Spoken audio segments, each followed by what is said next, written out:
Hello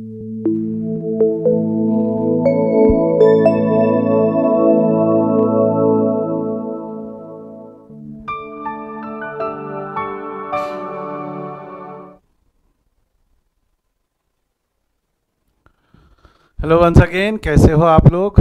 I hope सब बढ़िया और मज़े में होंगे। लास्ट क्लास में मैंने प्रॉब्लम नंबर 3 आपको होमवर्क दिया था। कैलकुलेशन ऑफ गुडविल का ही क्वेश्चन था जिसमें प्रॉब्लम नंबर 3 होमवर्क था। आप में से कितने लोगों ने सॉल्व किया? Raise your hand. Problem number 3 कितने लोगों ने सॉल्व किया? Raise your hand. Almost everyone. कर लो, हाथ ऊपर कर लो। वेटिंग वेटिंग हो गए। 6-7 बच्चों को छोड़ के शायद सभी, वो भी खड़े कर लिया हाथ सभी ने। 2-3 बच्चे बच्चे। चलो, इजी था क्वेश्चन, बहुत ही इजी क्वेश्चन था। The goodwill of the firm is to be worked out at 3 years purchases of the average profit of last 5 year। तो 3 साल का गुडविल है, 3 साल का परचेजेस है और 5 साल का एवरेज निकालना है। तो सबसे पहले हम क्या करेंगे? Average profit. Average profit is equal to total profit divided by number of year. ठीक है, average profit is equal to total profit divided by number of year. 20 + 30 + 8 - 10 + 12 divided by 5। 20 + 30 + 8 - 10 + 12 divided by 5 करो, कितना आएगा ये? What's going to be? What the answer will going to be? हाँ जी, 12,000, 12,000। The answer will be 12,000। हाँ या ना? Then goodwill will be average profit into number of year of purchase. Number of year of purchase. Average profit है 12,000, number of year of purchase है 3, तो ये हो जाएगा 36,000। That's it. आलू आंसर।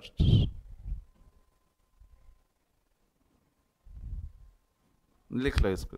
प्रॉब्लम नंबर 36 का आंसर है, लिख लो फटाफट। प्रॉब्लम नंबर 3 का है, सॉरी 36 नहीं, 3 का आंसर है 36,000। मुझे नहीं लगता किसी को गड़बड़ हुई होंगी इसमें, सभी सही होंगे। हाथ नीचे कर लो सभी लोग।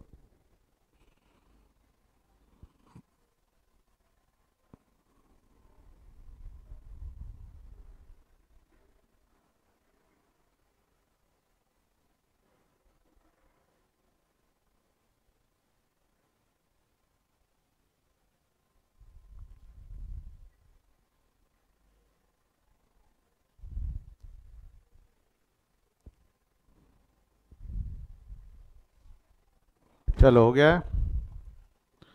बड़े आगे। अब मैं क्या बोल रहा हूँ, ध्यान देना। Problem number 4 that is weighted average profit. यहाँ से अब वेटेड एवरेज प्रॉफिट के क्वेश्चंस शुरू हो रहे हैं। What is weighted average profit, how it is calculated and everything, ये भी हम पढ़ेंगे। Just come to the sheet. जो शीट पे हमने अब तक वो बना रखा है, हाँ जी ये रहा। हम निकाल रहे हैं गुडविल। गुडविल निकाल रहे वाया एवरेज प्रॉफिट, हम पढ़ चुके हैं। अभी हम किसकी तरफ बढ़ रहे हैं? Weighted average profit. देखो, वेटेड एवरेज प्रॉफिट में क्या होता है, वेटेड एवरेज प्रॉफिट कब एप्लीकेबल होती है? तो जरा प्रॉब्लम नंबर 4 को पढ़ो। प्रॉब्लम नंबर 4 को पढ़ो। मैं चाहूँगा सभी लोग ध्यान दें, स्क्रीन पे ध्यान रहे सभी का। प्रॉब्लम नंबर 4 पढ़ेंगे। पढ़ो तो एक बार, मैं बाजू का मॉनिटर चालू कर रहा हूँ जब तक। एक बार पढ़ो, प्रॉब्लम नंबर 4 पढ़ो सभी लोग।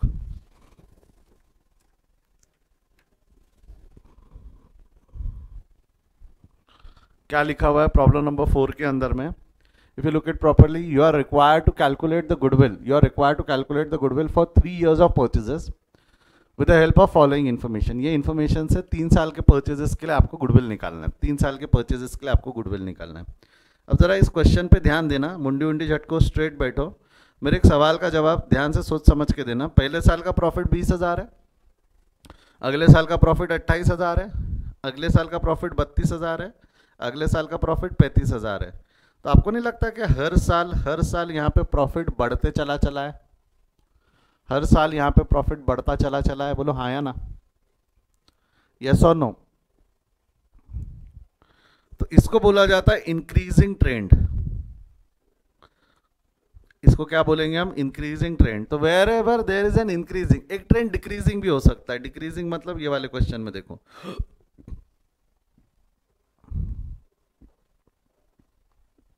पहले साल 50, 42, 40, 35। आपको नहीं लगता इसको डिक्रीजिंग ट्रेंड बोलेंगे हम?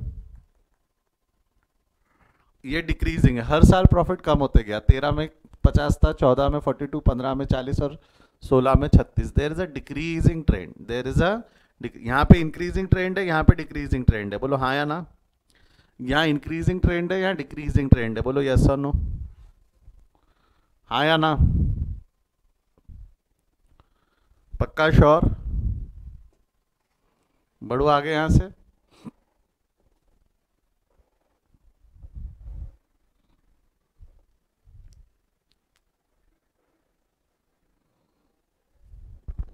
तो अब जब भी देयर इज अ ट्रेंड, जब भी देयर इज अ ट्रेंड, या तो इंक्रीजिंग या decreasing, whenever there is a trend, या तो इंक्रीजिंग ट्रेंड हो या तो डिक्रीजिंग ट्रेंड हो, we use weighted average method, simple average use नहीं करते। क्योंकि लॉजिकली क्या होगा, आपको क्या लगता है? लॉजिकली पहले साल 20,000, अगले साल 28, 32, 35, तो अब आगे प्रॉफिट बढ़ना ही चाहिए, क्योंकि ट्रेंड है, धीरे धीरे प्रॉफिट बढ़ रहा है, तो आगे भी अब प्रॉफिट बढ़ना चाहिए। ऐसा नहीं लगता कि आपको, अगर ये अब तक प्रॉफिट बढ़ते हुए ट्रेंड से आ रहा है तो आगे भी प्रॉफिट बढ़ेगा? तो goodwill should, sorry, average profit should be a little bit on the upper side.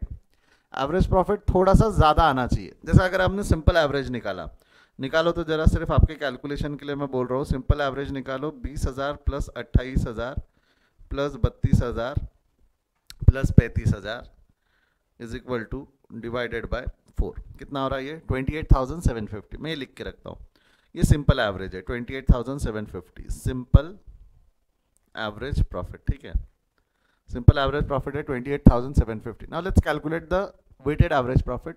वो इससे थोड़ा ज़्यादा ही आएगा, 28,750 से थोड़ा ज़्यादा ही आएगा, क्योंकि भाई इंक्रीजिंग प्रॉफिट है। तो अगले साल हम फ्यूचर प्रॉफिट की अगर बात कर रहे हैं तो फ्यूचर का profit will be a little bit more, future का profit will be a little bit more. Future के एवरेज प्रॉफिट, फ्यूचर के 3 साल के एवरेज प्रॉफिट, जो आने वाले 3 साल के number of years of purchases है, वो थोड़े ज़्यादा ही होंगे as compared to this, as compared to this. तो we should use a weighted average profit, weighted average profit use करना है। अब वेटेड एवरेज प्रॉफिट मेथड क्या है, ध्यान दो। स्टेप नंबर 1, अगेन मेरे को बताओ, गुडविल का फॉर्मूला क्या है? गुडविल का फॉर्मूला क्या है? यहाँ लिखना है नीचे, इसके नीचे लिखना है तो लिख के रख लो। यहाँ इसके नीचे अगर लिखना है, इसके नीचे लिखना है तो लिख लो। मेरे को बताओ गुडविल का फॉर्मूला क्या रहेगा? Goodwill is equal to weighted average profit into number of year of purchase. और वेटेड एवरेज प्रॉफिट का फॉर्मूला है, वेटेड एवरेज प्रॉफिट का एक फॉर्मूला है, वेटेड एवरेज प्रॉफिट का फॉर्मूला है total product, total product divided by total weight. ये हो गया step 1। Step 2, total product divided by total weight. ये लिख के रखना है तो लिख के रख लो। एक बार मैं सॉल्व करता हूँ, फिर आप वहाँ से नीचे से उठाकर भी लिख सकते हो information. Total product upon total wait. Now what is total product and total weight? ज़रा ध्यान देना, ज़रा ध्यान देना, ज़रा ध्यान देना। थोड़ा सा स्टैटिस्टिक्स का दिमाग लगता है, हल्का सा, ज़्यादा नहीं। यहाँ पे क्या है आपका? सबसे पहले ईयर, ईयर क्या क्या है? 13, 14, 15 लिखो। 2013, 2014, 2015 और 2016। 13, 14, 15, 16 हो गया। प्रॉफिट लिख लो। प्रॉफिट क्या क्या है? प्रॉफिट 20,000, 28,000, 32,000 और 35,000। 20,000, 28,000, 32,000 और 35,000। ठीक है, 20, 28, 32 और 35, 20, 28, 32 और 35,000 है। ठीक है, इसमें वेट दे दो। वेट देखो, वेट कैसे दिए जाते हैं, मैं आपको एक किस्सा बताता। वेट यानी भाव होता है, हिंदी में अगर हम बोले तो वेट का मतलब क्या होता है? भाव। मैं किस्सा बताता हूँ। Are you guys up for a story? सुनना चाहोगे कहानी? वेट देने से पहले एक कहानी सुनाऊं? सुनना चाहोगे? स्टोरी स्टोरी स्टोरी, यस, चलो बताता हूँ मैं आपको। जो भी घर में बड़ा भाई या बहन होगा, अगर आप बड़े या भाई बहन होंगे तो आप कनेक्ट कर पाओगे, मेरा दर्द समझ पाओगे। कितने लोग घर में बड़े, मतलब उनका या तो छोटा भाई या छोटी बहन है? Raise your hand. कितने लोग घर में बड़े हैं? यानी आपकी छोटा भाई या बहन है तो आप हाथ ऊपर करिए। How many of you are the elderly in the home? सिर्फ 3 जन? चलो मैं बताता हूँ, किस्सा बताता हूँ। देखो सुन, आप लोग कनेक्ट कर पाओगे, फिर बोलना हाँ आपने ऐसा महसूस किया या नहीं किया। छोटे भाई बहनों ने भी किया, but they will not agree on this, they will not agree on this. वो बोलेंगे ऐसा नहीं होता। क्या होता है मालूम है क्या? रिश्तेदारों में सबसे नालायक कौन है? रिश्तेदारों में क्या लगता है आपको सबसे नालायक कौन रहता है? सबसे नालायक रिश्तेदार कौन रहता है? कोई काम के नहीं, जो झगड़े लगाते नहीं। फूफा तो सिर्फ शादी में नौटंकी करते। चाचा, सबसे नालायक रिश्तेदार बुआ रहती है। सबसे नालायक जो रहती है ना, बुआ रहती। क्यों मैं बोल रहा हूँ, ध्यान से सुनना। आपने ऑब्जर्व किया होगा, घर पे ऑब्जर्व किया होगा, जब भी बुआ घर पे आके जाती है, बुआ आती है, आई तो 3-4 दिन रुकती है, और उसके बाद जब वो जाती है तो मम्मी पापा का झगड़ा पक्का होता है। देखा है क्या आपने, ऑब्जर्व किया है क्या? हाँ या ना? थम्स अप देना अगर आप अग्री करते हो मेरी ये बात से, है ना? तो ऐसी ऐसी मेरी भी बुआ है, हर एक की बुआ होती है। यानी मेरी बुआ, मेरी मम्मी मेरे नाना जी के यहाँ बुआ पड़ती ना, वहाँ जाती है, वहाँ भी आग लगाती है। तो ऐसा नहीं है कि अपनी बुआ नालायक है, अपनी मम्मी भी जो किसी की बुआ है वो भी नालायक ही है। तो होता क्या है, होता क्या है, सुनो, होता क्या है। बुआ आई, उनको मालूम है ना मेरे घर पे बुआ आई, नेक्स्ट लेवल है वो, नेक्स्ट लेवल। 2 बच्चे घर पे, मैं और मेरी छोटी सिस्टर। तो कोई भी टॉय लाया, कोई भी चॉकलेट लाया, तो इवन नंबर में लाने का ना भाई, 2 ला ले, 4 ला ले, 6 ला ले, 8 ला ले, बहुत ही बड़ा दिल है तो 20 ला। नहीं, ऑड नंबर में लाएंगी, 3 चॉकलेट लेके आएंगी, 3 चॉकलेट। इसमें होता क्या है, इसमें होता क्या है, एक चॉकलेट तो उसको मिल गई मेरी सिस्टर को, एक चॉकलेट मेरे को मिल गई, एक एक का बंटवारा हो गया। झगड़ा रहता वो तीसरी के लिए। अपन बड़े पड़ते तो क्या, अपन झपट उपट के रख लेते। फिर बाद में मेरी सिस्टर नेक्स्ट लेवल, रोना चालू करेंगी, सामान फेंकना चालू करेंगी, हाथ पैर पीटेंगी, भैया ने मारा तक चली जाती। मतलब भाई हाथ भी नहीं लगाया, भैया ने मारा तो परेशानी करते रहता, ये वो वगैरह वगैरह।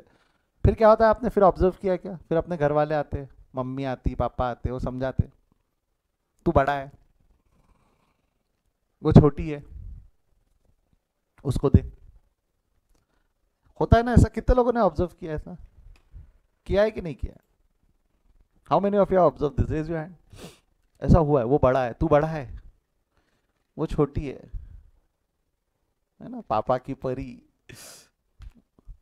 जो छोटे होंगे, जो घर में छोटे होंगे ना, वो बोल रहे होंगे सर ऐसा नहीं होता, ऐसा कुछ नहीं होता, हमने कभी ऐसा नहीं किया, हम अच्छे हैं, हम नहीं झगड़ते। बेटा आपने किया है, आप आपके बड़े भाई या बहन से जाके पूछना है, कभी उसने ये दर्द महसूस किया है क्या?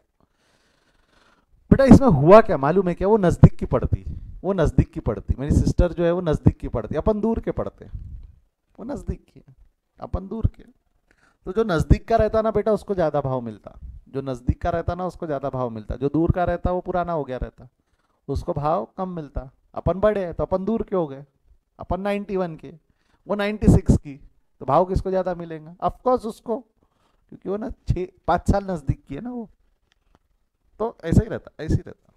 वेट देते वक्त भी ध्यान रखना, मेरे को बता, हम गुडविल कौन से साल में खड़े रह के कैलकुलेट कर रहे हैं? 2013 में खड़े रह के कैलकुलेट कर रहे हैं कि 2016 में कैलकुलेट कर रहे हैं? गुडविल हम कौन से साल में कैलकुलेट कर रहे हैं, 2013 या 2016? जवाब दो।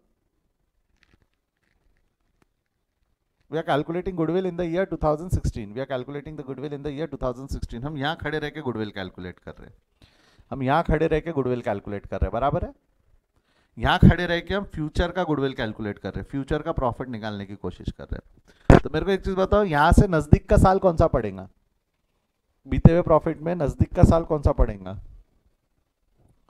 नजदीक का पड़ेगा 16, नजदीक का पड़ेगा 16। तो वेट हमको ऐसा देना है कि 16 को ज्यादा भाव मिले, वेट हमको ऐसा देना है कि 16 को ज्यादा भाव मिले, क्योंकि वो नजदीक का है। दूर वाले को कम भाव, नजदीक वाले को ज्यादा भाव, सिंपल लॉजिक। दूर वाले को कम भाव, नजदीक वाले को ज्यादा भाव। तो वेट ऐसा देना चालू करना, 1 2 3 4। क्या किया मैंने, 1 2 3 4, इस तरीके से वेट देना चालू किया। तो आपको नहीं लगता 16 में बराबर 4 का वेटेज आ गया और 13 में 1 का वेटेज आ गया? जो नजदीक का था उसको ज्यादा मिला और जो दूर का था उसको कम मिला ना, हाँ या ना? अच्छा, वेट देने के कुछ नियम है, वेट देने के कुछ नियम है, ध्यान से सुनना। जो 0 से नेक्स्ट डिजिट का डिफरेंस रहता है, जैसा 0 से 1 1 का डिफरेंस है, तो हर वेट में फिर 1 का डिफरेंस रहेगा, फिर हर वेट में फिर 1 का डिफरेंस रहेगा। अगर मान लो मैंने पहला वेट 2 दिया, मैंने पहला वो वेट 2 दिया, तो क्या लगता है 0 से लेके 2 में 2 का डिफरेंस है, 0 से लेके 2 में 2 का डिफरेंस है, तो अगला वेट क्या होगा? क्या लगता है आपको अगला वेट क्या होगा? अगला वेट हो जाएगा 4। अगला वेट क्या हो जाएगा? अगला वेट क्या हो जाएगा? जवाब दो, अगला वेट क्या हो जाएगा? Don't you think the next weight will be 6, next weight will be 8, दो दो के डिफरेंस में रहेगा। इक्वल डिफरेंस पे रहना चाहिए, दैट शुड बी इक्वल। पहला अगर मैंने 0.5 रखा तो क्या लगता है, पहला 0.5 रखा तो अगला क्या होगा? पहला 0.5 है तो अगला क्या होगा? 1। अगला क्या होगा? अगला क्या होगा? 1.5। नेक्स्ट 2। तो ये ध्यान रखना, वेट में जो डिफरेंस रहता है वो इक्वल रहता है। वेट में जो डिफरेंस, जो 0 से लेकर डिफरेंस रहता है, उतना डिफरेंस में ऐड कर करके वेट दे देना। कई बार क्या हो सकता है, आपको ये इस तरीके से वेट, आप घर पे बैठ के इस क्वेश्चन को सॉल्व करके भी देख लेना डिफरेंशियल वेट से, आंसर सेम ही आएगा, जो आंसर हमारा आएगा आंसर वही आएगा, बट रूल सिंपल है कि वेट का डिफरेंस सेम रहना चाहिए। हाँ, कई बार एग्जाम में ये हो सकता है कि आपको वेट दिया होगा 1 1 2 3। अब यहाँ पे डिफरेंस सेम है कि पहले इसमें इक्वल है? डिफरेंस सेम है कि अमाउंट इक्वल है? 0 डिफरेंस है ना। तो नहीं, उन्होंने बोला ऐसा 1 1 2 3 ऐसा वेट दो, एट दैट टाइम कुछ नहीं कर सकते। Specific information over rule general principal, specifically बोला है ना, भाव ऐसा देना है स्पेसिफिक। कई बार ऐसा भी बोलते 1 2 3 3 या 1 2 4 4। स्पेसिफिक इंफॉर्मेशन, ये सब specific information over rule general principal. अगर क्वेश्चन में दिया है कि वेटेज कैसा देना है, अगर क्वेश्चन में स्पेसिफाई करके रखा हुआ है कि the weightage will be according to this, तो specific information over rule general principle. General principle क्या है? Difference should be equal. General principle क्या है? The difference should be equal. यदि आप डिफरेंस इक्वल नहीं रख पा रहे हो, यदि आप डिफरेंस इक्वल नहीं रख पा रहे हो, अने नहीं रखना है, क्वेश्चन में कुछ स्पेसिफिक दिया तो specific information over rule general principal. I hope clear है ये। वेट कैसे देना है ये क्लियर है? हाँ या ना में जवाब दो, यस और नो में जवाब दो। वेट कैसे देना है ये क्लियर है?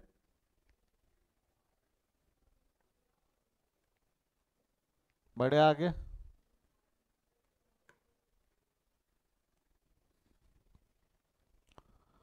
Shall I move further?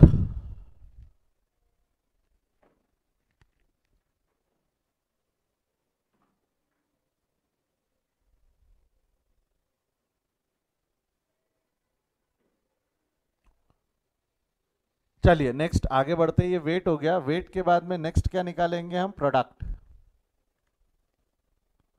Wait के बाद में नेक्स्ट क्या निकालेंगे हम? प्रोडक्ट। क्या निकालेंगे? प्रोडक्ट। प्रोडक्ट कैसा? प्रोडक्ट मतलब प्रॉफिट इनटू वेट। प्रोडक्ट मतलब प्रॉफिट इनटू वेट। अब भाई उन दोनों को साथ में लाना है ना।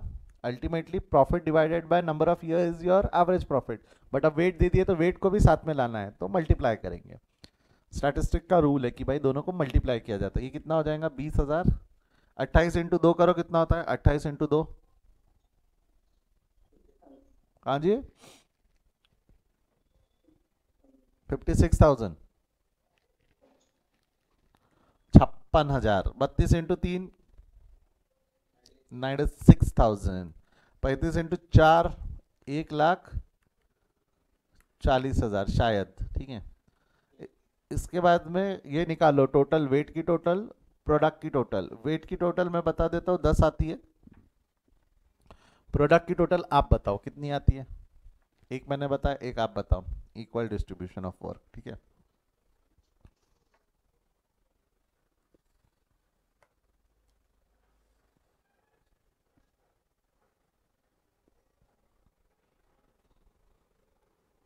कितनी आ रही है टोटल बेटा?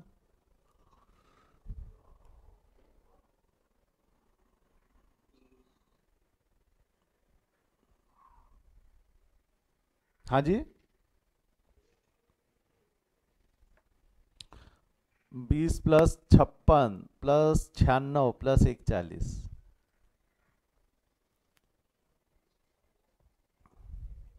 312 और 322 ऐसे दो आंसर्स आए। 312 ज़्यादा सही लग रहा है क्योंकि 4-5 लोगों ने 312 बोला है। 20 plus 56 plus 96 plus 140, 3,12,000 is the correct answer, ठीक है। 3,12,000। अब यहाँ पे हम देख रहे हैं weighted average profit. Weighted average profit कितना होगा? Weighted average profit is total product upon total weight. Total product upon total weight करो, total product upon total weight. 3,12,000 divided by 10, 3,12,000 divided by 10 कितना होगा? 3,12,000 डिवाइडेड बाय 10 31,200। 31,200 बोलो हाँ या ना? 31,200, yes और नो?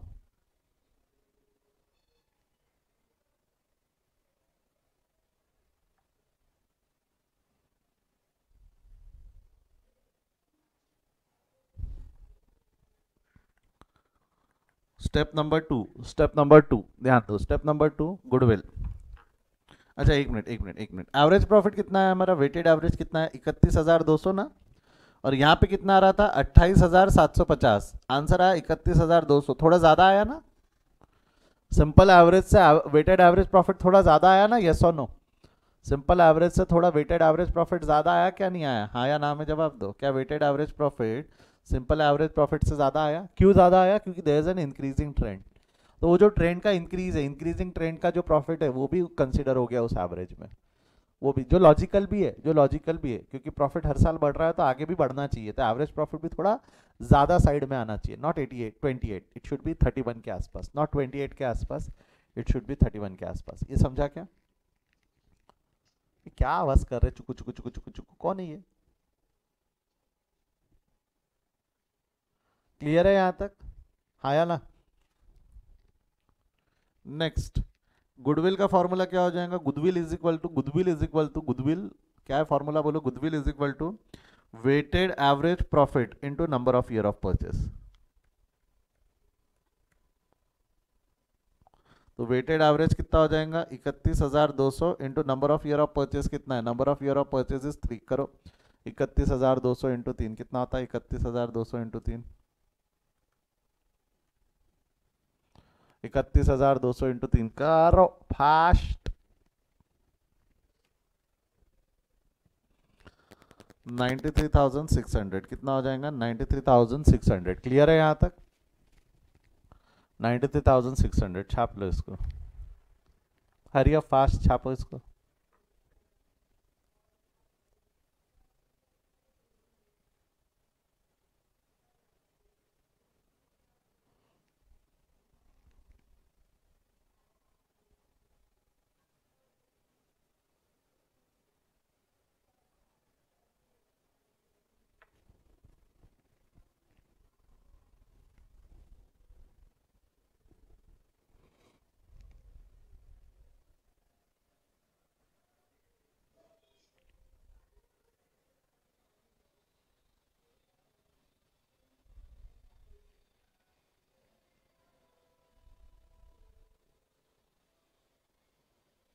छाप लिया?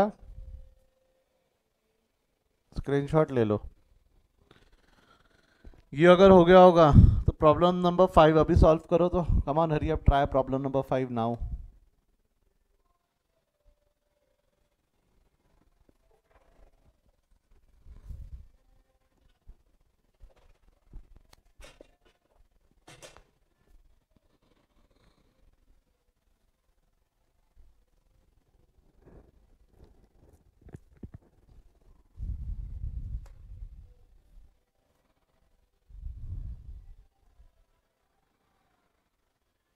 लो स्क्रीनशॉट ले लो। प्रॉब्लम नंबर 4 का स्क्रीनशॉट लिए नहीं कुछ बच्चे, ये बोल रहे हैं। स्क्रीनशॉट ले लो फटाफट प्रॉब्लम नंबर 4 का, जल्दी लो तो स्क्रीनशॉट।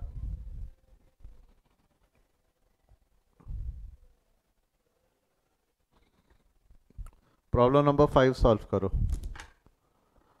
जो हो जाए तो आवाज करना। प्रॉब्लम नंबर 5 सॉल्व करके हो जाए तो आवाज करना।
हो गया है क्या?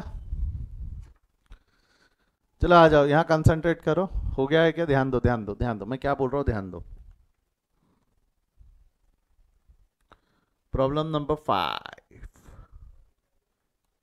प्रॉब्लम नंबर 5 देखो, बताओ बच्चा लोग, यहाँ पे ट्रेंड है या नहीं है? प्रॉब्लम नंबर 5 में ट्रेंड है या नहीं है? इंक्रीजिंग नहीं है, डिक्रीजिंग है, बट ट्रेंड तो है। तो are we going to use simple average और वेटेड एवरेज? सिंपल एवरेज या वेटेड एवरेज? जवाब दो। We are going to use weighted average profit. क्या यूज करेंगे? Weighted average profit. मतलब कैसा? ध्यान दो। सबसे पहले ईयर क्या क्या है? 13, 14, 15, 16। 2013, 2014, 2015 और 2016। फिर प्रॉफिट, प्रॉफिट कितने हो जाएंगे? प्रॉफिट 50,000, 50, 42, 40, 35। 50, 42, 40 और 35 बराबर है। 50, 42, 40 और 35। क्लियर है यहां तक? देन वेट देंगे। वेट, वेट कैसा जाएगा? डिक्रीजिंग ट्रेंड है ना 50, ये डिक्रीजिंग ट्रेंड है तो वेट ऐसा जाएगा ना 4, 3, 2, 1। हाँ या ना?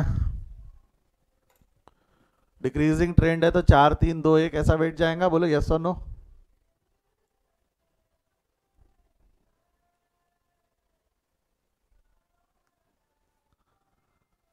जितने लोगों ने ऐसे वेट दिए वो सब गलत है, ठीक है? कोई ना कोई होता है क्लास में ऐसा वेट देने वाला है।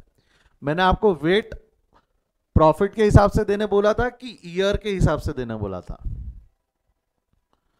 मैंने वेट आपको प्रॉफिट के हिसाब से देने बोला था कि ईयर के हिसाब से देने बोला था? जवाब दो।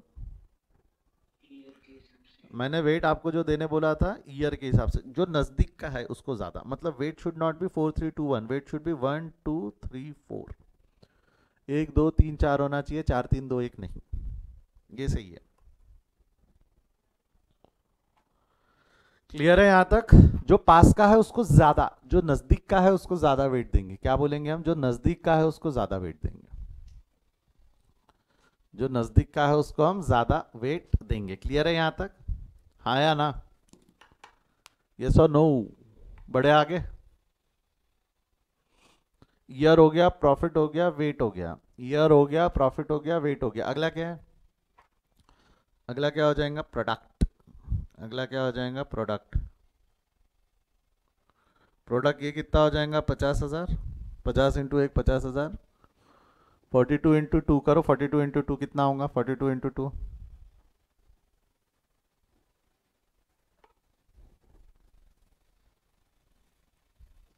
84,000।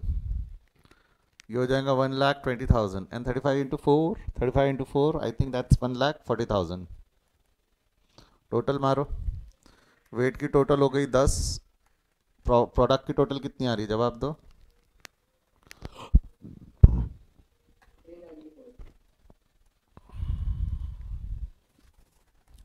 394। तो weighted average profit is equal to total product divided by total weight. Total product कितना हो जाएगा? 3,94,000 divided by 10, that is 39,400। 39,400। Clear है यहाँ तक? 39,400। नेक्स्ट ये हो गया step number 1। Step number 2, goodwill. Goodwill is equal to weighted average profit into number of year of purchase. Weighted average profit is 39,400 into number of year of purchase कितना है? Number of year of purchase कितना है? 3। कर लो। 39,400 into 3 कितना होगा? 39,400 into 3। 39,400 into 3 करो, कितना आता है? 1,18,200। 1,18,200 बराबर है क्या? 1,18,200। 1,18,200 छाप लो इसको।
हो गया है?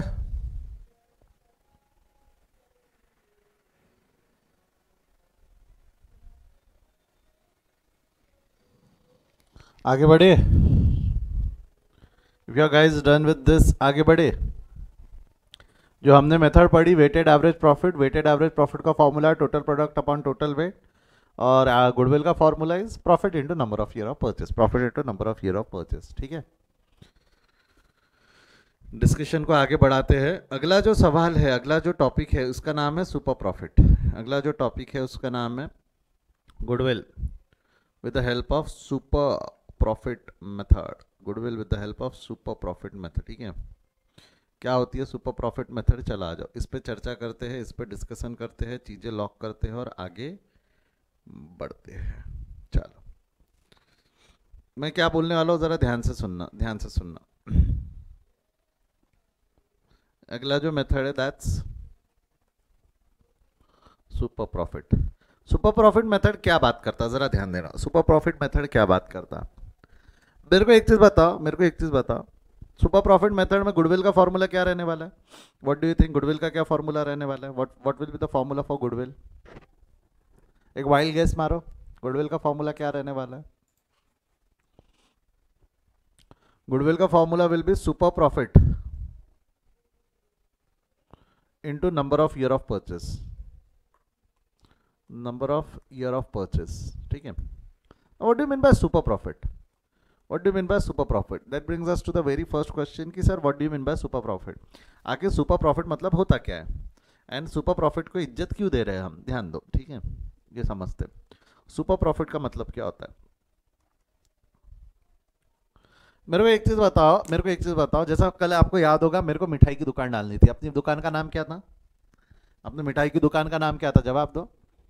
What was the name of our sweet shop? Krishna मिष्टांग भंडार, KMB। अब मैंने दुकान डालनी है, पैसा बहुत है मेरे पास, पैसा बहुत, पानी के जैसा बहा सकते अपन पैसा। कृष्णा मिष्टांग भंडार, क्या है मिठाई की दुकान का नाम है? कृष्णा मिष्टांग भंडार। पैसा बहुत है, पैसा बहुत है। मैंने दुकान डाल दी। जितने हल्दीराम के ब्रांचेस है ना, उसके बाजू की बिल्डिंग एकदम कॉमन वॉल के साथ बाजू की बिल्डिंग खरीदी मैंने, और ऐसे पूरे स्टोर वोर खड़े कर दिए। पैसा बहुत है, पैसा बहुत है। बट अगर मैं हल्दीराम का नाम खरीदना चाहता हूँ, मैं हल्दीराम का नाम खरीदना चाहता हूँ, तो हल्दीराम का नाम खरीदने के पीछे मेरा इंटेंशन क्या रहेगा? हल्दीराम का नाम खरीदने के पीछे का मेरा इंटेंशन क्या रहेगा? मेरे पास पैसा नहीं है ऐसा नहीं है क्या? पैसा है। जितने जितने स्टोर्स हल्दीराम के हैं, जितने फैक्ट्री हल्दीराम की है, उतनी सारी फैक्ट्रीज, उतने सारे स्टोर्स मैं भी डाल सकता हूँ। बट हल्दीराम को खरीदने के पीछे मेरा इंटेंशन क्या रहेगा? उसका गुडविल। बट गुडविल कौन सा? देखो, जैसा एक काजू कतली अगर मैं बेचता हूं, कृष्णा बेचता है, तो एक काजू कतली मैं बेच पाऊंगा 600 रुपए किलो। मैं यानी कि कृष्णा अगर एक काजू कतली बेचना चाहता है तो वो बेच पाएगा 600 रुपए किलो। बट हल्दीराम वाला कितने रुपए में बेच पाएगा? डोंट यू थिंक हल्दीराम वाला 800 रुपए केजी में बेचता है? हल्दीराम वाला 800 रुपए केजी में बेचता है, फिर भी लोग खरीदते हैं। कृष्णा, अच्छा, जब मैं मेरी दुकान में जब मिठाई बेच रहा तो क्या मैं नुकसान में बेच रहा हूँ क्या? जब मैं 600 रुपए किलो में बेच रहा हूँ तो क्या मैं नुकसान में बेच रहा हूँ क्या? जवाब दो, हाँ या ना में। क्या कृष्णा ने जब 600 रुपए किलो मिठाई बेची तो क्या उसने नुकसान में बेची क्या? जब कृष्णा ने 600 रुपए किलो मिठाई बेची तो क्या उसने नुकसान में बेची क्या? यस और नो? कृष्णा ने जब 600 रुपए की मिठाई बेची तो he had not sold the sweets at loss, he had not sold the sweets at loss. उन्होंने नुकसान में नहीं बेची, याद रखना, उन्होंने नुकसान में नहीं बेची। कृष्णा ने जब 600 रुपए किलो की मिठाई बेची तो कृष्णा ने कोई नुकसान नहीं किया, कृष्णा ने कोई नुकसान नहीं किया। हाँ बस फर्क इतना है, हाँ बस फर्क इतना है, हल्दीराम वाला 200 रुपए ज्यादा कमा रहा है। हल्दीराम वाला कृष्णा के कंपैरिजन में 200 रुपए एक्सेस प्रॉफिट कमा रहा है, and this excess profit is nothing but termed as super profit.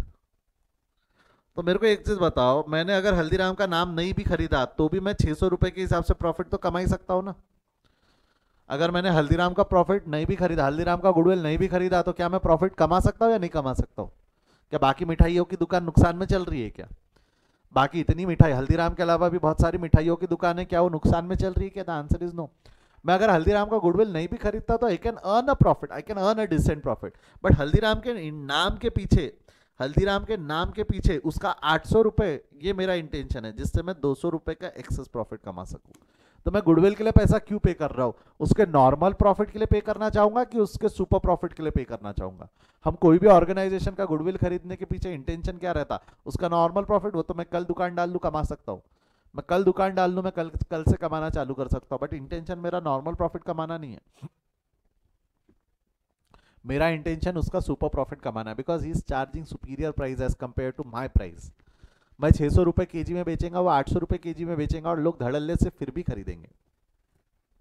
वो 800 रुपए केजी में बेचेगा फिर भी लोग खरीदेंगे, वो 800 रुपए केजी में बेचेगा फिर भी लोग खरीदेंगे। समझा क्या? हाँ या ना? यस और नो? पक्का? आगे बढ़े, आगे बढ़े यहां से। अगर वो 800 रुपए केजी में भी बेचेगा तो भी लोग उससे खरीदेंगे, वो 800 रुपए केजी में बेचेगा तो भी लोग उससे खरीदेंगे। बड़े आगे यहां से।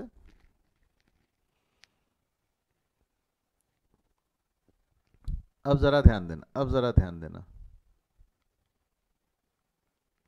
तो सुपर प्रॉफिट मतलब क्या होता है? सुपर प्रॉफिट मतलब, don't you think super profit मतलब 800 divided by 600, 800 minus 600। Super profit is nothing but 800 minus 600। 800 minus 600 is nothing but the average actual profit. क्या बोल रहा हूं मैं? Average profit of the organisation, average profit of Haldiram, average profit जिसकी हम बात कर रहे हैं उसका एवरेज प्रॉफिट ले लो, minus normal profit. Normal profit यानी जो नॉर्मल उस बिजनेस में होता है। जैसा कृष्णा कितना प्रॉफिट अर्न कर पा रहा था? 600 रुपए के जी या 600 रुपए के हिसाब से, तो normal profit. Average profit minus normal profit. वैसे भी super profit is like Superman ना, जो नॉर्मल से अबव है, over and above normal profit. Super profit is over and above normal profit. Normal profit से आप जितना ज्यादा कमा रहे हो, जो नॉर्मली बाकी लोग कमा सकते, उससे जितना ज्यादा आप कमा रहे हो, that is called as super profit. That is termed as super profit, over and above normal profit. Normal profit से जो ज्यादा कमाया आपने उसको हम क्या बोलेंगे? Super profit. नॉर्मल प्रॉफिट से जो ज्यादा कमाया उसको हम क्या बोलेंगे? Super profit. आई होप आपको समझ में आया, यस और नो? हाँ या ना? Now what is normal profit? That brings us to the next question. What is normal profit? जैसा कि मैंने अभी आपको बताया था, हर बिजनेस में कुछ ना कुछ प्रॉफिट होता है, इनहेरेंट प्रॉफिट होता है। अगर आप उसमें पैसा लगाओगे तो इतना तो कमाओगे, अगर आप उस धंधे में पैसा लगाओगे तो आप इतना तो कमाओगे। दैट नॉर्मल प्रॉफिट इज पैसा लगाया, उस पर कमाया।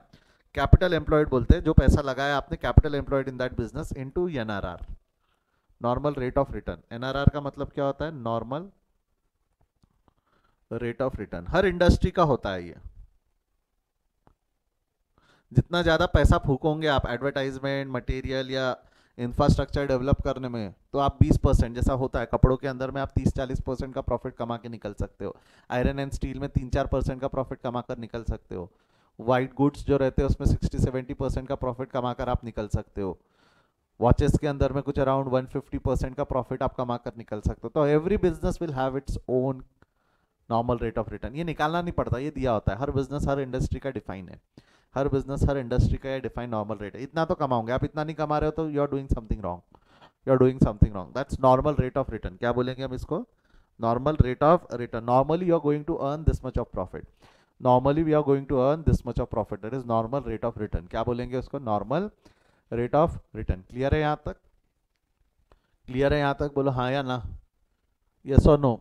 Capital employed into NRR. क्या करेंगे? Capital employed into NRR, normal profit. Normal profit is capital employed into NRR. जब आएगा, आगे बढ़ू यहाँ से, आगे बढ़ू यहाँ से। Now what do you mean by capital employed? Now what do you mean by capital employed?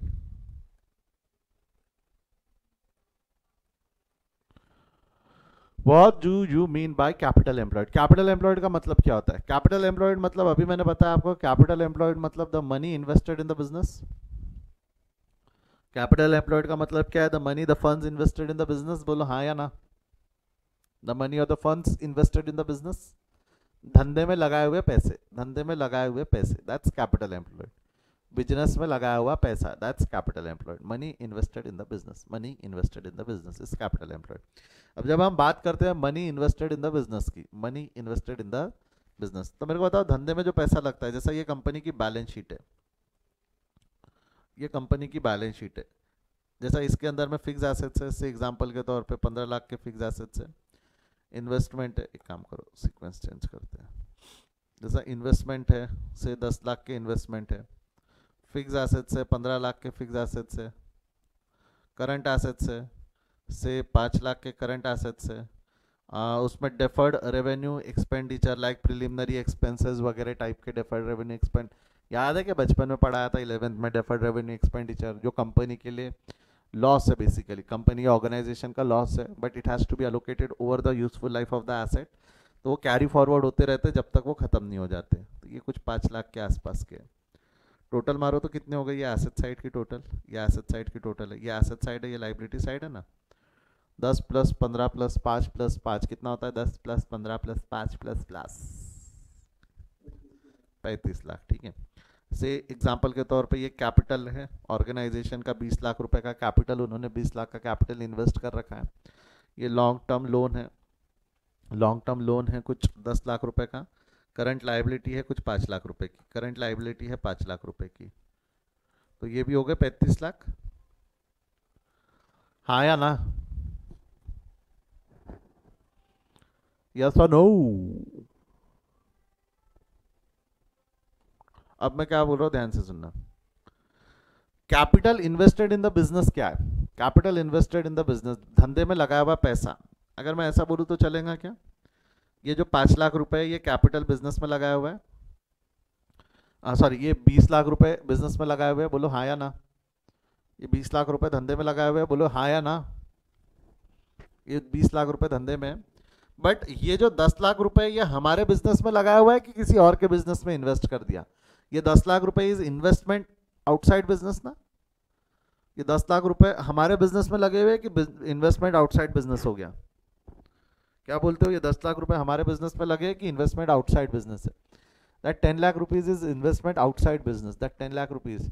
और ये जो है ये 5 लाख रुपए का लॉस है ना, which has yet to be allocated. ये 5 लाख रुपए का लॉस है, deferred revenue expenditure is loss which is yet to be allocated. तो अगर मैं बात करूं कि ओनर ने कैपिटल कितना लगाया, ओनर ने कैपिटल कितना लगाया, ओनर ने कैपिटल कितना लगाया बिजनेस में, तो हम ऐसा फॉर्मूला बना सकते हैं कि कैपिटल प्लस रिजर्व. अभी कोई रिजर्व दिया हुआ नहीं है, बट अगर रिजर्व रहता, यहाँ पे कोई रिजर्व रहता, जैसा कोई भी रिजर्व रहता, तो आपको नहीं लगता reserve is that share of profit जिसके ऊपर में ओनर का हक है. Reserve is that share of profit जिसके ऊपर में ओनर का हक है, बोलो हाँ या ना. चलो एक काम करो ना, एक काम करो, 2 रुपए की रिजर्व रख भी लो, 2 रुपए की रिजर्व रख लो, लाइबिलिटी कम कर लो, तो ये रिजर्व पे भी ओनर का ही हक है ना. रिजर्व भी, reserve is that profit which is not taken by the owner and reinvested in the business. तो फॉर्मूला यूज कर सकता है ना, capital plus reserve minus investment is nothing but invested outside business. Investments are the funds invested outside business, तो ये हो गया investment minus deferred revenue expenditure, या फिक्टिशियस एसेट भी बोल सकते हैं आप इसको. करो कितना होता है ये, 20 + 2 - 10 - 5 कितना आएगा ये, 20 + 2 22 - 15, 22 - 15 द आंसर विल बी 7. तो आपका जो कैपिटल एम्प्लॉयड है, कैपिटल एम्प्लॉयड कितना आ गया, कैपिटल एम्प्लॉयड कितना आ गया 7. कैपिटल एम्प्लॉयड कितना आ गया 7, बोलो हाँ या ना. कैपिटल एम्प्लॉयड कितना आ गया 7, बोलो यस और नो. फॉर्मूला क्या बना, फॉर्मूला क्या बना, capital plus reserve plus capital plus reserve minus investment minus deferred revenue expenditure. Capital plus reserves minus investment minus deferred revenue expenditure. Clear है क्या यहां तक, क्लियर है क्या यहां तक, बोलो हाँ या ना, यस और नो. बढ़े आगे, बढ़े आगे.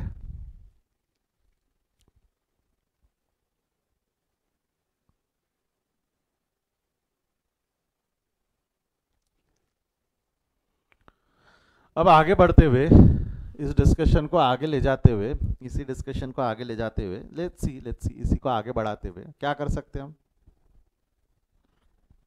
इसी को आगे बढ़ाते हुए देखो क्या करना है, इसी को आगे बढ़ाते हुए क्या कर सकते हैं हम, ध्यान दो।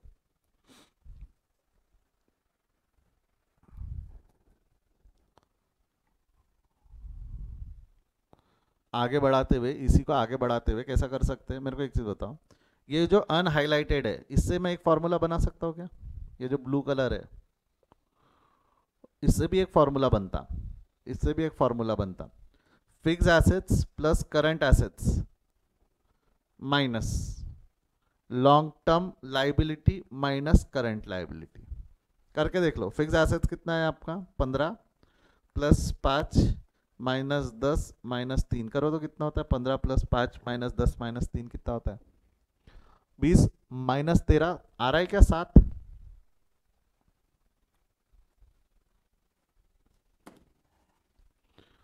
Using this formula, using that formula, answer अलग अलग आ रहे हैं कि सेम आ रहे हैं?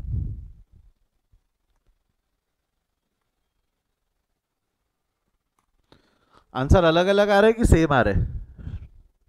ये बैलेंस शीट का मैजिक है ना, ये बैलेंस शीट का मैजिक है। येलो वाले फिगर्स एक तरफ ले जाओ, ब्लू वाले फिगर्स एक तरफ ला लो। येलो वाले फिगर्स एक तरफ ले जाओ, ब्लू वाले फिगर्स एक तरफ ला लो, तो answer same. Side change sign change rule लगेगा तो आंसर सेम ही आएगा ना।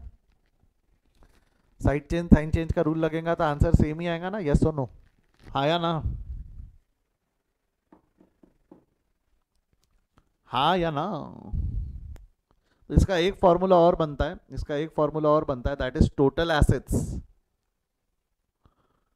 Excluding investment and deferred revenue expenditure. Total asset excluding, देख लो आपने यहाँ पे फिक्स एसेट्स करंट एसेट्स लिया, आपने इन्वेस्टमेंट और डेफर्ड रेवेन्यू एक्सपेंडिचर को छोड़ दिया। Total assets excluding investment and deferred revenue expenditure minus outside liability. When I say outside liability, तो capital and reserves are not outsiders liability. capital plus reserves को छोड़ दो, सिर्फ long term liability और current liabilities ले लो। long term liabilities और current long term liabilities like bank loan something like that, वो जो रहती है जो लंबे समय के लिए रहती है। तो दो फॉर्मूले इसके, कैपिटल एम्प्लॉयड अगर निकालना है तो दो फॉर्मूले, capital plus reserves minus investment minus deferred revenue expenditure, या total assets excluding investments and deferred revenue expenditure minus outside liability.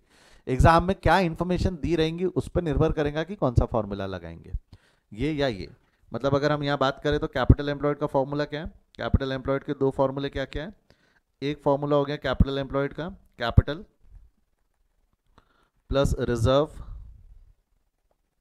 Minus investment minus outside नहीं माइनस डेफर्ड रेवेन्यू एक्सपेंडिचर, बराबर है।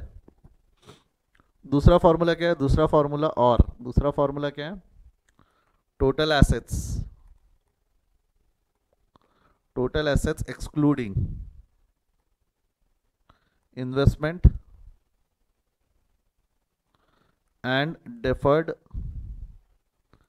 revenue expenditure. Total asset excluding investment and deferred revenue expenditure minus outside liability.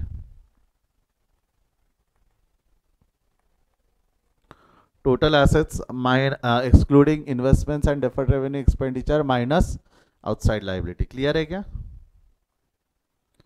हाँ या ना? Yes or no?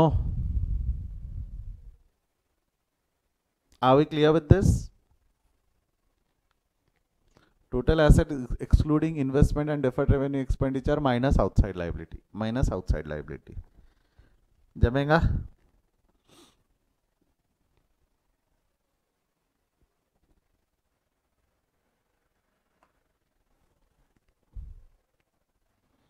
And एक रहेगा आपका, पहले निकाल लो एवरेज प्रॉफिट। एवरेज प्रॉफिट कैसे निकालते हैं वो हम पढ़ चुके हैं, तो एक्चुअली आपकी स्टेप बन गई। Step number 1 average profit, step number 2 capital employed, फिर नॉर्मल प्रॉफिट, फिर सुपर प्रॉफिट और लास्ट में आप गुडविल निकाल लो। तो ऐसे 5 स्टेप्स में आपका सुपर प्रॉफिट निकलता है। 5 स्टेप में goodwill by super profit method निकलता है। Goodwill by super profit method. Formula दोनों में से कोई एक वापरना, कैपिटल एम्प्लॉयड में फॉर्मूला दोनों में से एक कोई वापरा जाता है, दोनों नहीं, दोनों में से कोई एक।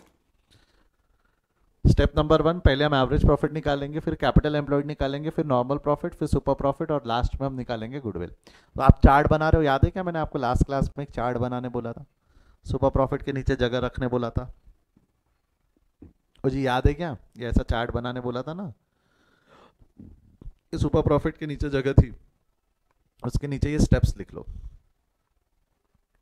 स्टेप वाइज लिखना, पहले नीचे वाली एवरेज, स्टेप 1 2 3 4 5 6 लिखो फटाफट, या स्क्रीनशॉट ले लो, बाद में आराम से लिख लेना, स्क्रीनशॉट ले लो, बाद में आराम से लिख लेना।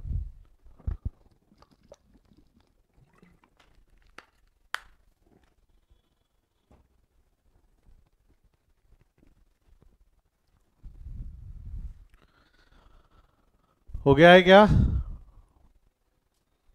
यस और नो, बढ़ू आगे।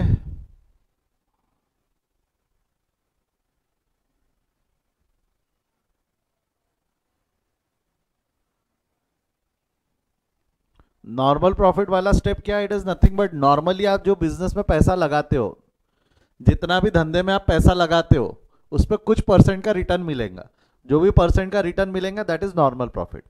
जो भी आप पैसा लगाते हो उस पर जो रिटर्न मिलेगा उसको मल्टीप्लाई कर दो, रेट ऑफ रिटर्न रहता है, जैसे आप क्या बोलते हैं, लोन पे किसी को पैसा देते हो तो एक इंटरेस्ट का रेट वापस मिलता है ना, वैसे कोई धंधे में पैसा लगाते हैं तो एक रिटर्न आता ही है, नॉर्मली आता है। अगर उतना नहीं आ रहा है तो आप कुछ गलत कर रहे हो, आप उतना रिटर्न नहीं कमा पा रहे, वो इंडस्ट्री रेट रहता, इंडस्ट्री वाले रेट रहते वो, तो इंडस्ट्री के हिसाब से इतना रिटर्न मिलना चाहिए, नहीं मिल रहा है तो वो नॉर्मल प्रॉफिट है, वो नॉर्मल प्रॉफिट है, ठीक है। चलो आगे बढ़े, क्वेश्चन सॉल्व करें इसकी मदद से, शैल आई सॉल्व अ क्वेश्चन, एक क्वेश्चन सॉल्व करता हूँ, एक ही क्वेश्चन सॉल्व कर रहा हूँ मैं, बाद में फिर मैं होमवर्क दूंगा, बाद में मैं होमवर्क दूंगा। रेट ऑफ रिटर्न क्वेश्चन में दिया जाता है सर, हाँ रेट ऑफ रिटर्न क्वेश्चन में दिया रहता है, वो आपको याद नहीं करना है, rate of normal rate of return जो रहते हैं वो क्वेश्चंस में दिए रहते हैं, देखो ना यहाँ दिया हुआ है, messrs ABC, a partnership firm had provided you the following information, एक मिनट,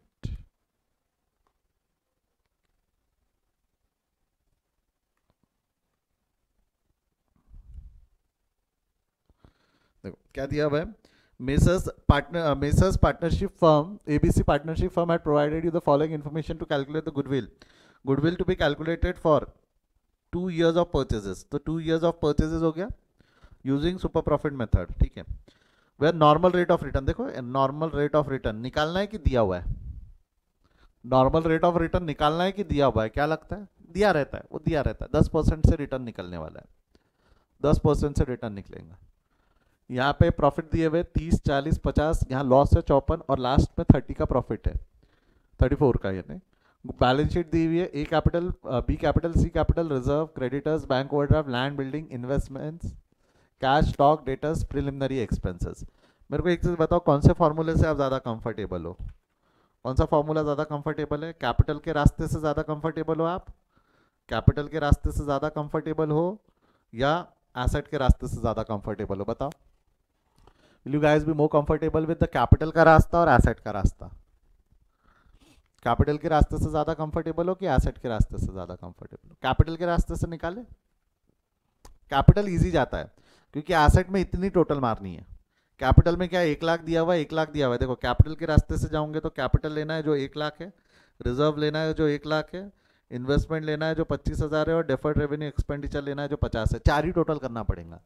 और एसेट के रास्ते से जाओगे तो 1 2 3 4 5 6 7 7 कैलकुलेशन करने पड़ेंगे, तो इजी क्या जाएगा, कैपिटल का रास्ता या एसेट का रास्ता, कैपिटल का रास्ता इजी जाता है, छोटा पड़ता है, कैलकुलेशंस कम होते हैं, समझा गया क्या बोला मैंने। आप चाहो तो एसेट के रास्ते से भी कर सकते हो, आंसर सेम ही आना है, आप चाहो तो एसेट के रास्ते से भी कर सकते हैं, आंसर अलग आना है कि सेम ही आना है, सेम ही आएगा ना आंसर। चलो मैं कैपिटल के रास्ते पहले, चलो step number 1, step number 1, step number 1, average profit, average profit का फॉर्मूला क्या है बोलो फटाफट, total profit divided by number of year, total profit कितना है, total profit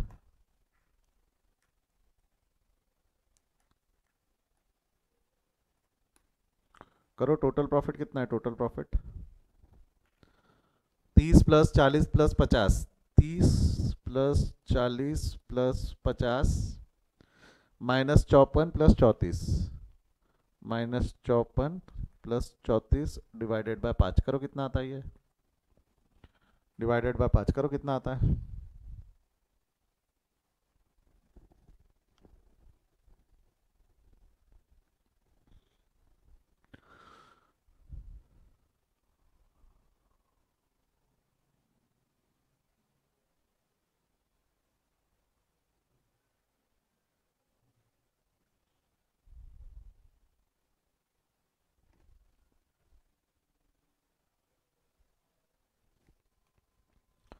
I think there is some internet issue live में, बट डोंट वरी, आप लोग कनेक्टेड रहो, वो आ ही जाएंगे वापस।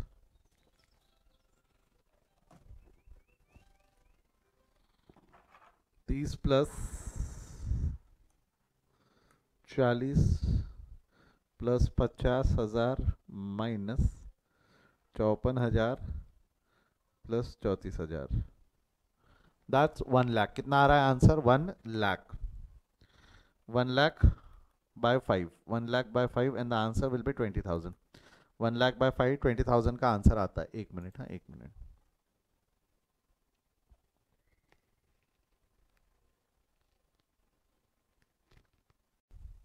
Yes, the internet is back online. चलिए बढ़ते हैं बढ़ते हैं बढ़ते हैं। क्लास हमने एवरेज निकाला, एवरेज प्रॉफिट निकाला 30 plus 40 plus 50 minus 54 plus 34, average profit आ गया 50,000। एवरेज प्रॉफिट कितना आ गया? 50,000। अब एवरेज प्रॉफिट निकालने के बाद यहीं छोड़ देंगे? नहीं, एवरेज प्रॉफिट के बाद अब हमको क्या निकालना है? एवरेज प्रॉफिट के बाद बच्चा क्या निकालना है? Capital employed. एवरेज प्रॉफिट के बाद क्या निकालेंगे हम? Second step will be capital employed. Capital employed capital के रास्ते से चलेंगे, आप ही ने बोला है। Capital plus reserve minus investment minus deferred revenue expenditure, यानी केस में दैट्स प्रिलिमिनरी एक्सपेंसेस। कैपिटल कितना दिया हुआ है? देखा ना हमने, कैपिटल है 1 लाख, कैपिटल है 1 लाख प्लस रिजर्व है 1 लाख माइनस इन्वेस्टमेंट्स 25,000 और minus deferred revenue expenditure, this preliminary expenses deferred revenue expenditure वो 50,000।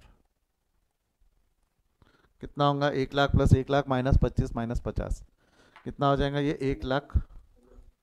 हाँ जी,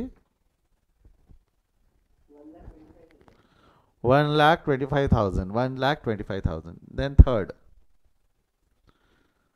नॉर्मल प्रॉफिट। नॉर्मल प्रॉफिट का क्या फॉर्मूला हो जाएगा? Normal profit is equal to capital employed into NRR। Capital employed कितना हो जाएगा? 1,25,000 इंटू NRR। NRR दिया है ना क्वेश्चन में, 10%, and your answer will B capital employed into NRR। Answer कितना आएगा? 12,500। आपका एवरेज प्रॉफिट 20,000 है, नॉर्मल प्रॉफिट 12,500 है। क्या लगता है सुपर प्रॉफिट कितना आएगा? Super profit next step will be fourth step, super profit. Average profit minus normal profit करो। एवरेज प्रॉफिट है 20,000 माइनस 12,500, 20,000 माइनस 12,500 कितना होगा ये?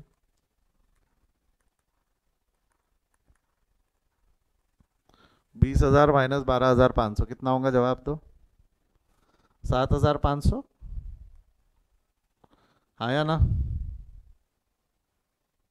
7,500, यस और no? Step number 5, goodwill. Super profit into number of year, number of year of purchase. Super profit into number of year of purchase कर लो। Super profit कितना है आपका? 7,500, और number of year of purchase कितना है? Number of year of purchase कितना है? Number of year of purchase 2 है, तो इंटू 2 कितना आएगा ये? Come on, get me the answer, gate me the answer.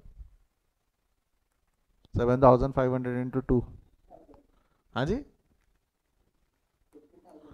That's your answer, that's your answer. This is your goodwill, this is your goodwill.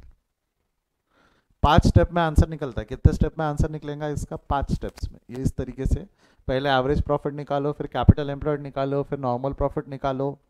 Average profit को normal profit से minus करो, 20 minus 12.5, 7.5 और 7.5 को multiply कर दो number of year of purchase से। Number of year of purchase से क्या लगता है मैनेजेबल है? मैनेजेबल है, हाँ या ना? कर पाओगे मैनेज? होमवर्क दो, आगे कुछ होमवर्क दो? इसको तो, इसका तो स्क्रीनशॉट ले लो, प्रॉब्लम नंबर 6 का स्क्रीनशॉट ले लो आपके रेफरेंस के लिए।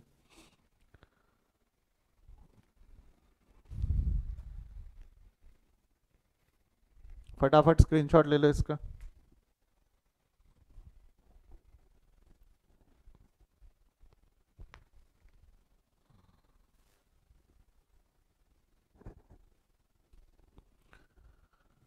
ले लिया?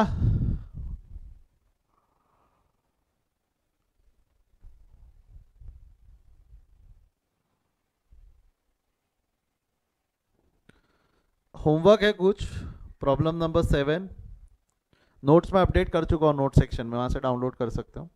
7, 8 और 9 स्क्रीनशॉट लेना है तो ले लो बेटा अभी। प्रॉब्लम नंबर 7 का स्क्रीनशॉट ले लो फटाफट। If you want to take the screenshot, problem number 7 का स्क्रीनशॉट ले लो। इजी है, सारी इन्फॉर्मेशन दी हुई है। कम से कम आपको कैपिटल एम्प्लॉयड निकालना नहीं, कैपिटल एम्प्लॉयड दिया हुआ है इसमें 5 लाख। हो गया 7।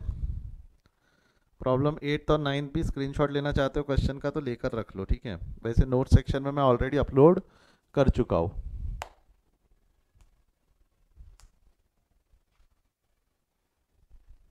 डन। ये था हमारा वेटेड एवरेज। आज जो हमने पढ़ा वो पढ़ा वेटेड एवरेज और super profit method. Weighted average और सुपर प्रॉफिट मेथड।